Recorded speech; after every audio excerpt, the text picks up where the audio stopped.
بسم اللہ الرحمن الرحیم۔ السلام علیکم ناظرین، یہ ایک عرب نوجوان کی ویڈیو آئی ہے، اینکر ہے یا نوجوان، بہرحال بڑی زبردست اس نے پاکستان کے بارے میں باتیں کی ہیں اور عمران خان کے بارے میں بڑا مزہ آیا، بڑا سکون آیا۔ آپ بھی سنیں، آپ کو بھی سکون آئے گا۔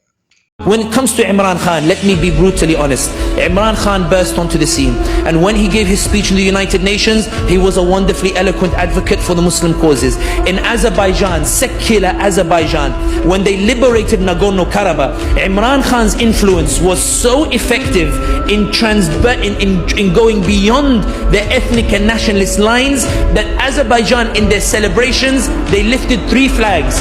Turkey, which gave them the drones, Azeri flag and Pakistani flag. Let's remember, at every OIC meeting, Imran Khan would bring up 2 topics, Kashmir and Palestine. They arrested Imran Khan, they threw 250 charges, they tried to rig the elections. But this is the point I was making about social media. When I said earlier that they can shadow ban thousands of accounts, because when they tried to rig the elections, what the Pakistanis did was, they went and voted for independents who are from Imran Khan's party, and they came first. They started rigging in broad daylight. I went to bed and there was somebody leading with like 180,000 votes. I woke up the next morning, they reduced it to 90,000 votes. It was rigging in broad daylight.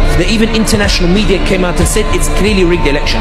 In my opinion, if Imran Khan was in power, I think there'd be a much louder voice for Palestine. I think if Imran Khan was in power, there would be a greater shift in the Muslim world that Erdogan would be encouraged to pursue as well. So would Malaysia and the like. I think that Imran Khan in those 3 years showed what the potential huge change can happen in the Muslim world. That's why I believe he was toppled. Pakistan now is in a battle. They are desperately trying to make sure that Imran Khan doesn't form a government. They tried to get the 2 parties who were the beneficiaries of the rigging to form an alliance. There are people who won because of rigging, who have resigned their positions openly saying, I won because of rigging, I don't want to take my position like that.